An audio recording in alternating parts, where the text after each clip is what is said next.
A judge mocked Karoline Leavitt right in court, but moments later her sharp legal mind turned the tables, leaving Judge Thomas Carter speechless and facing justice. You won't believe what just unfolded. Before diving into the story, comment where you're watching from and don't forget to subscribe so you won't miss the latest stories. Karoline opted for a more casual outfit than usual, a neat navy blue blazer over a white blouse and black pants. Standing in front of her bathroom mirror, she carefully tied back her hair, the natural blonde locks she'd always taken pride in. At 27, her face radiated the determination forged from years working alongside Trump and self-studying law through campaign documents. Just a quick court appearance, she told herself, grabbing a banana and a thermal mug filled with fresh coffee. Her BMW, a reward she'd given herself for contributing to Trump's election victory, waited in the garage. The car was her pride and joy, though she sometimes noticed surprised looks from strangers, seeing a young woman step out of such an expensive vehicle. Morning traffic in Easton moved slowly, but Karoline wasn't worried. She'd left plenty of time to reach the courthouse. She turned on NPR, listening to the morning news while mentally reviewing her paperwork for the contract dispute. The issue stemmed from a car maintenance contract her family had signed with a local company, but the payment terms conflicted with the actual invoice. She'd taken photos of the related documents to support her case. Suddenly, her car's Bluetooth system signaled an incoming call. The screen displayed the caller, James Carter, a senior political advisor at the White House. Karoline's heart raced. A direct call from him usually meant something urgent. "Karoline, sorry for calling early," James's voice came through the speakers. "We've got an issue with the President's Gulf of America decree. The press is going wild, and I need you to review a response right away." Karoline gripped the steering wheel tighter. The decree renaming the Gulf of Mexico the Gulf of America was one of Trump's most controversial policies, and she was its media point person. "Yes, how long do I have to respond?" she asked. "Before noon today. I'm emailing you the documents now. Can you review them and call me back?" "Sure," Karoline replied, her tone professional despite her mind already racing. She'd planned to arrive at the courthouse early to find the right courtroom, but now she'd need to pull over somewhere to handle this. Karoline found a parking spot near a small coffee shop. She pulled out her laptop, connected to her phone's hotspot, and began reviewing the documents James had sent. The press questions were tough, requiring sharp, legally grounded responses to defend the decree. She took detailed notes, determined to craft a perfect reply. Time slipped by as she analyzed each point. When she glanced at her watch, she jolted. It was nearly court time, and the courthouse was still a 10-minute drive away. She quickly called James back, briefly discussed her thoughts, and promised a fuller response after her court appearance. Back in traffic, Karoline tried to stay calm. She'd never been late to a press briefing or event. It went against everything she stood for, but she also knew her role as White House press secretary didn't allow her to ignore critical duties. The Gulf of America issue could impact Trump's image and millions of his supporters, and that morning's response was pivotal in shaping public perception. Finally, she pulled into the Easton County Court parking lot a few minutes behind schedule. As she hurried toward the building, her phone buzzed with a thank you message from James Carter. "Your quick analysis was spot on. Thanks for prioritizing this." Karoline allowed herself a small smile.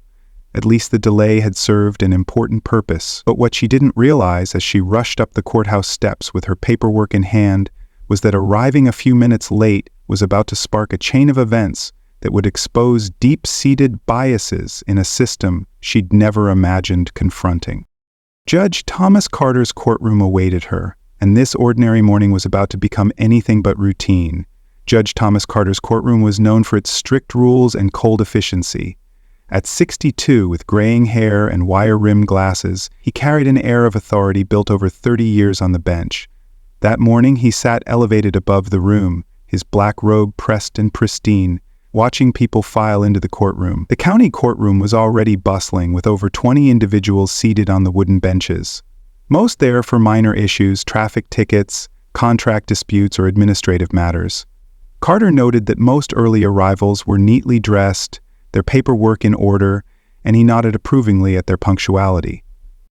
"All rise," the bailiff, Daniel Brooks, called out as the session began.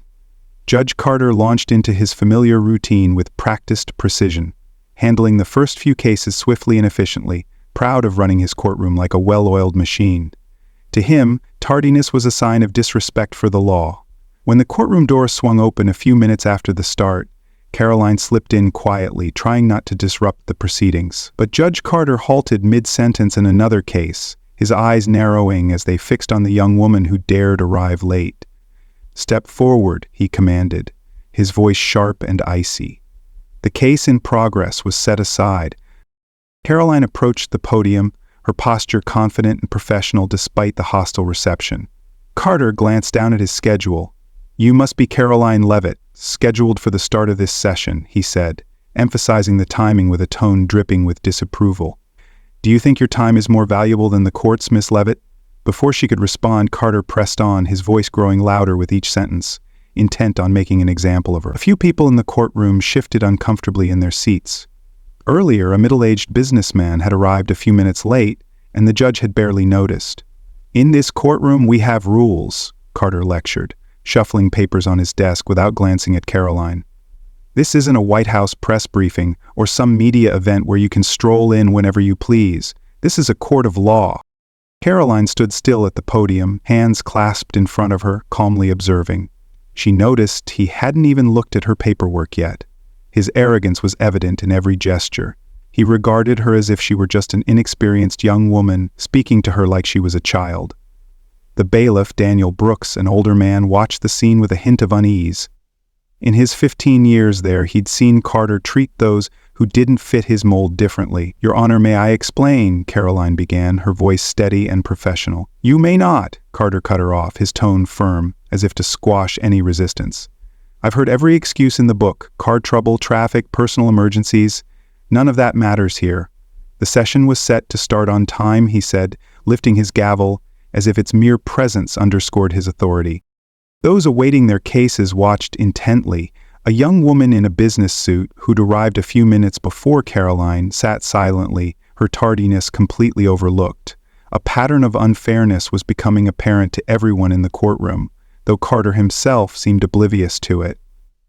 "This court will not tolerate such disregard for procedure," Carter continued, his face flushing slightly as his authority was challenged by Karoline's composure. "Perhaps a fine will remind you of the importance of punctuality." Karoline remained steadfast at the podium, maintaining her professionalism. She'd faced dismissal in her career before, from journalists skeptical of her youth to political rivals belittling her role beside Trump. But this was different. A blatant abuse of power unfolding publicly within the very legal system she'd respected from afar. The tension in the courtroom thickened. Other defendants watched with a mix of empathy and concern. The court clerk, Mrs. Susan Harper, a middle-aged woman who'd worked with Carter for years, grew increasingly uneasy as she typed the proceedings into her computer. What Carter didn't realize as he prepared to pronounce his penalty was that his next words would set off a chain of events challenging not just his authority, but revealing Karoline's unexpected prowess. The morning's real shock was still to come.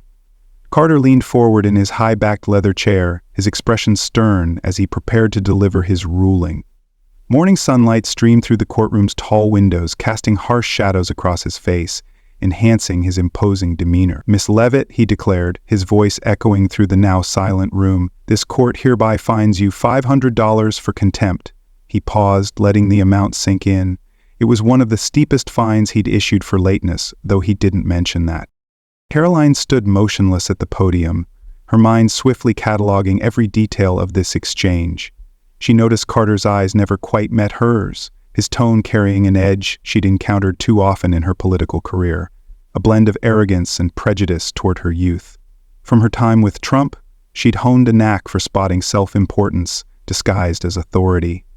Mrs. Susan Harper entered the fine into the system with hesitant fingers. In her 12 years there, she felt uneasy enough to jot a private note about this in her log. Just the previous week, a middle-aged attorney had arrived 20 minutes late without explanation and received only a mild reprimand. Furthermore, Carter went on, seemingly emboldened by Karoline's silence, let this serve as a lesson in responsibility. He lifted a sheet of paper, pretending to read, though it was clearly for show. The legal system runs on order and respect. Without punctuality, we'd have chaos. Among the onlookers, reactions varied. The young woman in the suit checked her watch, recalling her own unnoticed delay. An elderly local shook his head slightly, all too familiar with Carter's treatment of those outside his standards. Bailiff Daniel Brooks maintained his professional stance near the judge's bench, but his jaw tightened noticeably. In 15 years, he quietly noted such injustices, though he'd never spoken up. Karoline took a slow, deliberate breath. She'd faced far tougher situations, from fielding sharp questions in White House press rooms to defending Trump against fierce political criticism. But this was different. It was personal, yet it stood for something greater than herself. She carefully pulled out her phone and noted the fine's amount and details. Additionally, Judge Thomas Carter continued, his tone growing stricter. Like a disciplinarian, you'll pay this fine before leaving the courthouse today. We wouldn't want you late on that too, would we? A few nervous chuckles rose from the gallery, quickly stifled by the tense atmosphere. The morning sun had shifted, now illuminating Karoline's face as she stood at the podium. She remained professional, but her eyes held a resolve that a shrewder judge might have hesitated to confront. She'd spent years sharpening her mind through late nights, studying legal documents with Trump's advisors, gathering insights, and preparing for any scenario. Now, unwittingly, Carter was handing her every tool needed to expose bias in his courtroom. "Do you understand the fine as I've explained it?" Carter asked, his tone implying he expected meek compliance. When Karoline finally spoke, her voice was clear and measured. "Yes, Your Honor, I understand completely," she replied, each word carefully chosen, her tone betraying none of her thoughts. She'd learned long ago that sometimes the strongest response was to document everything and wait for the right moment. Carter nodded, satisfied with what he took as submission to his authority. He reached for the next case file, ready to move on as if he hadn't just displayed the very bias that tarnished the legal system. He didn't notice Karoline's meticulous record of his words, tone, and disparate treatment of defendants. He didn't see her quickly type a short message to her White House team, oblivious that his fleeting moments of presumed authority were about to become evidence in a broader fight for justice. The courtroom remained taut as Carter prepared to proceed, but Karoline wasn't done. In fact, she was just beginning. The next few minutes would shake the foundations of the tightly controlled world Carter had built, and he didn't see it coming. The moment Karoline opened her briefcase, the courtroom's atmosphere shifted. She pulled out a leather-bound notebook where she'd kept legal notes from Trump campaign meetings, the morning light catching the densely written pages. Carter had already turned his focus to the next case, assuming their exchange was over. He was mistaken. "Your Honor," Karoline's voice rang out with newfound authority, halting everyone in the room. "Before we proceed, I need to clarify something for the record." She held up her notebook, its detailed legal precedents from her late-night studies plain to see. "I am Karoline Leavitt, White House Press Secretary, and though I'm not here as a lawyer, I have enough legal knowledge to contest this court's ruling." The effect was immediate and dramatic. Carter's face, flushed with authority moments earlier, drained of color. His hand, reaching for the next file, froze midair. The room fell so silent that the old ceiling fan's gentle hum suddenly seemed loud. Mrs. Susan Harper, the court clerk, stopped typing mid-sentence, her fingers hovering over the keyboard. Bailiff Daniel Brooks couldn't hide a subtle smile. In his 15 years, he'd seen much in this courtroom, but this moment would stick with him forever. Carter started, then faltered. For the first time that morning, he truly looked at Karoline, not just her youth or political role, but her professional demeanor, her impeccable blazer, and most crucially, the confidence in her legal acumen.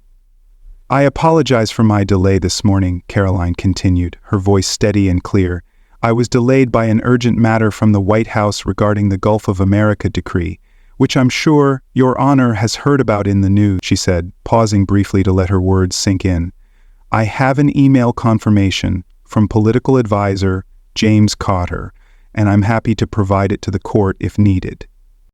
The young woman in the suit, who'd arrived late earlier, sank lower in her seat, feeling like she was watching a movie unfold. An elderly local in the gallery sat up straighter, pride flashing in his eyes.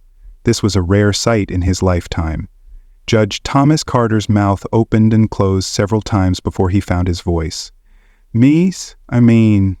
Leavitt, He fumbled with papers on his desk, looking diminished in his elevated chair. If I'd known your role. My role shouldn't matter, Your Honor, Karoline interjected, firm yet respectful. What matters is fairness in applying the law. She placed her notebook on the podium and pulled out her phone. I've noted several concerning points from this morning's proceedings, including the unequal treatment of defendants based on their age and reputation. Carter's face shifted to a faintly green hue. As a county judge, he knew a figure like Karoline with her sharp intellect and White House ties could spell serious trouble. His mind raced, re-examining the morning through a new lens. Perhaps, he said hastily, we could discuss this in chambers, and of course the fine is dismissed. No, Your Honor, Karoline replied, her voice carrying the weight of every time she'd faced dismissal in her career. Dismissing the fine just because of who I am would only reinforce the bias I'm addressing. Instead, I believe this is a chance for a broader conversation about fairness in the law. The other defendants watched in awe, many clutching phones despite rules against recording. This was a moment they'd recount to their kids, the day a young woman stood up to challenge the biases they'd felt but rarely proved. Mrs. Susan Harper typed faster than ever, determined to capture every word of this historic exchange. She'd seen Carter berate countless defendants over the years, but never had she witnessed such a powerful, precise challenge to his authority. The morning sun now flooded the courtroom, lighting the scene like a stage under a spotlight.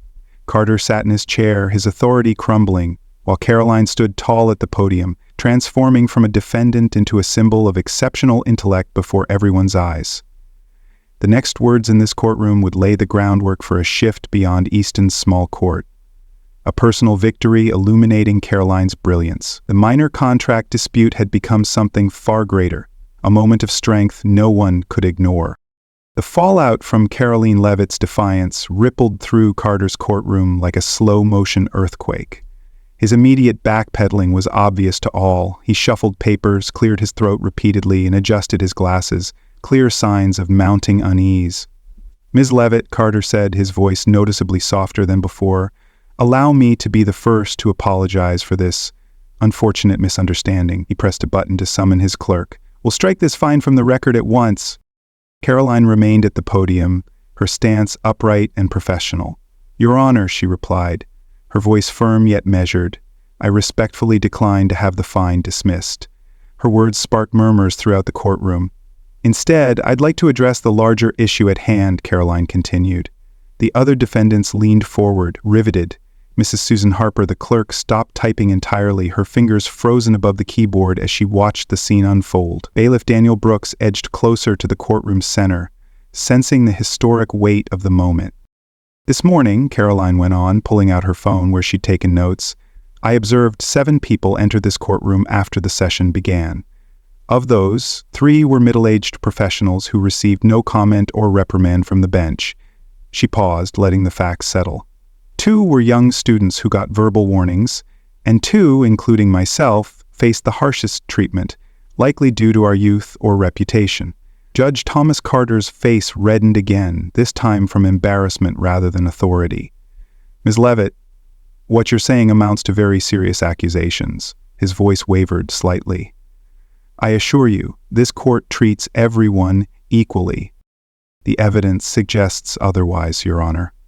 Karoline replied calmly. She turned slightly to address the whole room. In fact, I've already sent a detailed note about this to my team at the White House. As someone working in the administration, I have a duty to point out any biased behavior in our legal system. A young law student seated at the back scribbled furiously. This was the kind of real-world legal drama no textbook could teach. The elderly local, who'd watched from the start, wiped a tear from his eye, recalling his own past experiences of unfair treatment. What exactly are you proposing? Carter asked, his confidence seeming to erode with each passing second. The morning sunlight through the windows now felt like an interrogating beam on his face. Karoline placed both hands on the podium, her voice clear and purposeful. I propose 3 immediate actions, Your Honor. First, I'll pay the $500 fine, not because it's fair, but because it will serve as documented evidence of today's proceedings. She raised 2 fingers. Second, I request that you review the past 6 months of contempt charges and fines issued in this courtroom, focusing on patterns in how defendants are treated. Carter's face paled as she went on. And third, I suggest mandatory bias awareness training for all court personnel, including the bench. The courtroom was silent, but the air crackled with energy. Mrs. Susan Harper resumed typing, determined to record every word of this exchange. Daniel Brooks nodded slightly. He'd seen countless similar situations go unchallenged. These proposals, Carter began, attempting to regain some control, though well-intentioned, seem rather extreme for a simple case of tardiness. With all due respect, Your Honor, Karoline responded, what's extreme is the persistent pattern of bias in our courts. From my experience working with President Trump, I've seen how these small issues pile up into major barriers to justice. She opened her briefcase and pulled out a check. I'll pay the fine now, and my team will follow up regarding the court records, she said, her voice free of anger or resentment, just the professional tone of someone who knew how to challenge injustice from within the system. The morning sun now filled the courtroom, illuminating every corner. Carter sat in his high chair, but he no longer looked imposing. The power dynamic had shifted, and everyone present knew they were witnessing not just Karoline's personal triumph, but a moment affirming her exceptional talent. By late afternoon that day, the story of what happened in Carter's courtroom spread like wildfire through New Hampshire's legal and political communities. It all started with a text from the young law student to her friends. Just saw the White House press secretary take down a judge in court. Unbelievable. Karoline Leavitt sat in her White House office, reviewing documents related to the Gulf of America decree, when her phone began buzzing nonstop. First came calls from political colleagues in New Hampshire. They wanted to share their own stories of facing Judge Thomas Carter. Many had stayed silent for years, fearing that speaking out would harm their careers. This isn't just about me, Karoline told her colleague Mark Evans, a Trump campaign advisor, as he stopped by her office. For every young person like me treated this way, imagine how many regular folks suffer quietly. She showed him the growing list of messages from politicians and journalists across the state. Meanwhile, in the Easton Courthouse break room, Mrs. Susan Harper, the court clerk, chatted with other staff. I've been keeping my own records, she admitted, pulling a small notebook from her desk drawer. Every time I saw something off, I wrote it down. Dates, names, fines, everything. Her hands trembled slightly as she shared the information she'd kept secret for years. By early evening, local news stations picked up the story. Reporter David Kim from Channel 7 News stood outside the courthouse, his crew setting up for the evening broadcast.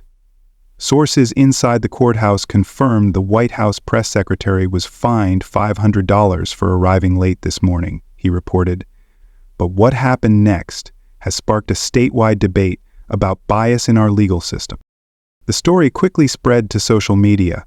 Hashtags like Carter and Legal Genius trended in New Hampshire. People shared their experiences with Carter, and a clear pattern emerged. Former defendants posted about harsh treatment in his courtroom, often tied to their youth or roles. That evening, Carter sat at home, watching the news with growing dread. His phone had been ringing all afternoon. Calls from fellow judges, the state judicial board, and reporters seeking comment. He'd served on the bench for 30 years, and now his entire career was under scrutiny. Karoline's office phone rang again, this time from Rachel Thompson, a prominent New Hampshire journalist. We've been trying to document these biases for years, Rachel said, but coming from someone like you, the White House press secretary, who experienced it firsthand, this changes everything. Would you speak at a press conference tomorrow? At the Easton County Court's filing office, staff were already pulling Carter's old case records. They whispered among themselves as they noticed patterns in his fines and rulings. One clerk found that over the past year, younger defendants were 3 times more likely to receive maximum fines in his courtroom than older ones for the same violations. By nightfall, national news outlets took notice. New Hampshire judge faces scrutiny after fining White House press secretary, one headline read. Unexpected legal talent shines in New Hampshire courtroom, another announced. Social media erupted with discussions about age bias in the legal system, with Karoline's experience as a prime example. Daniel Brooks, the bailiff, got several calls from colleagues that night. We've all seen things like this, he told them. This time, someone with influence saw it too, and she didn't let it slide. He recalled the times he'd watched similar scenes unfold, powerless to act. Late that night, Karoline sat in her home office, sifting through hundreds of messages she'd received. Political organizations invited her to speak at events, media groups asked her to help document similar cases, and law schools invited her to guest lecture on confronting systemic bias. She opened her laptop and began drafting a formal report to the New Hampshire Judicial Conduct Committee. This was no longer just about one judge or one incident. It had grown into something much bigger, a catalyst for change in a system desperately needing reform. As she worked, her phone buzzed with another message. It was from the young law student. "Thank you for showing us we can change the system from within. You've given us hope." A week after the incident, the New Hampshire Judicial Conduct Committee launched a formal investigation into Judge Thomas Carter's conduct. The large conference room on the 10th floor of the State Justice Building buzzed with activity as investigators pored over thousands of court records from the past 5 years. Emily Lawson, the lead investigator with 20 years of experience, spread dozens of files across the long wooden table. Her team worked tirelessly, analyzing every case Carter had handled. The patterns they uncovered were undeniable. "Look at these numbers," Emily told her team, pointing to a spreadsheet on her laptop. In minor contract disputes, defendants under 30 were fined an average of $400, while older defendants paid $120 for the same issues. She pushed her glasses up and sighed. And that's just the start. A few steps away, in a small interview room, Mrs. Susan Harper sat nervously with her notebook in front of her. For 12 years, she'd documented every troubling incident she'd seen in Carter's courtroom. Now, she finally had the chance to share them. "I noticed the pattern my first year as his clerk," she told the investigators, her hands trembling slightly as she opened her notebook. "The way he spoke to people varied. His tone, his words, even the time he gave them to explain. It all depended on their age or role." The investigation expanded beyond fines. The team interviewed dozens of former defendants, lawyers, and court staff. Daniel Brooks, the bailiff, provided a handwritten statement detailing hundreds of incidents he'd observed over his 15 years. "Some days I'd count how often the judge interrupted younger defendants compared to older ones," he wrote. The difference was staggering. Young defendants were interrupted 5 times more on average. Meanwhile, at the White House, Karoline continued her routine work, preparing media responses for Trump. But her office became a hub for people wanting to share their stories. Young advisors brought records of their experiences, and community activists provided documentation of long-ignored complaints. "We need to organize all this information," Karoline told her assistant, eyeing the growing pile of evidence on her desk. "Every story matters. Every incident counts. This isn't just about one judge, it's about reshaping how we view justice." The investigation team uncovered more troubling patterns. Young women received the highest fines on average. Cases involving defendants under 35 were processed 40% faster than those with older individuals. Requests for payment plans were denied 3 times more often for younger people. Witnesses defending young defendants were interrupted more frequently. Carter was summoned for questioning multiple times. Each session revealed more about his unconscious biases.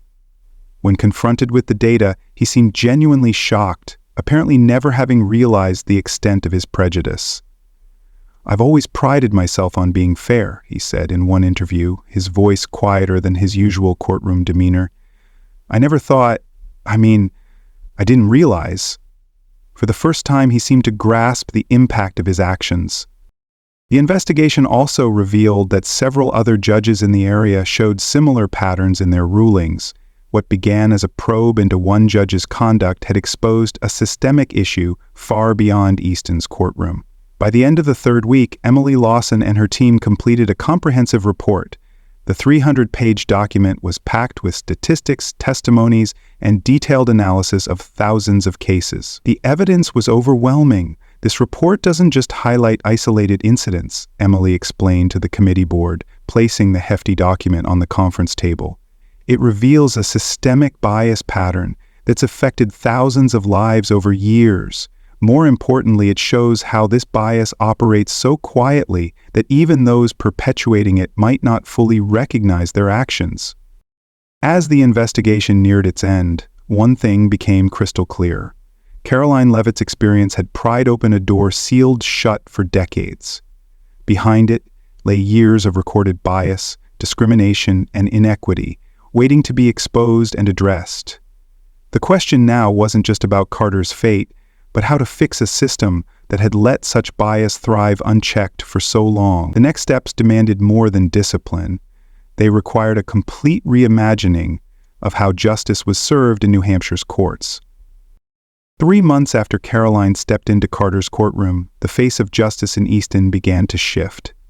Morning sunlight streamed through the windows of the main courthouse as workers installed a new sign, Center for Judicial Training and Fairness.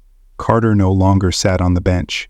After the investigation's findings, he was given a choice: resign or face a public hearing. He chose resignation. But that wasn't the end of his story. In an unexpected twist, he became part of the solution. "I never saw my own bias," Carter told a group of judges at the first mandatory training session.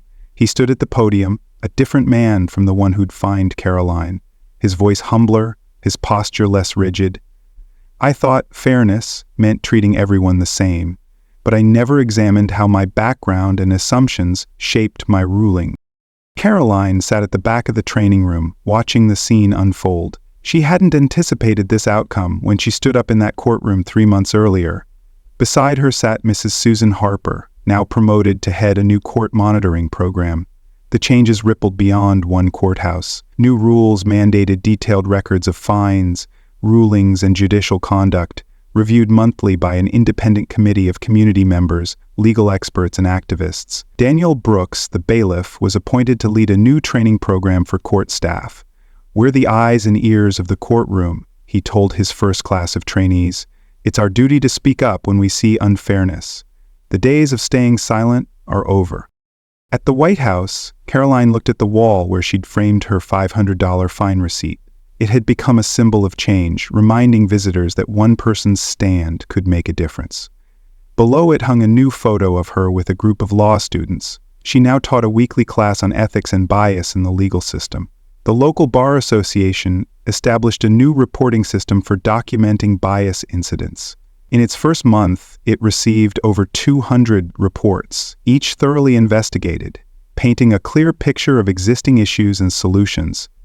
"It's not just about punishing wrongdoing," Karoline explained to a reporter during an interview. "It's about changing how we think about justice. Everyone who walks into a courtroom deserves respect, regardless of age, gender, or role." The changes weren't confined to Easton. Other New Hampshire cities adopted similar reforms.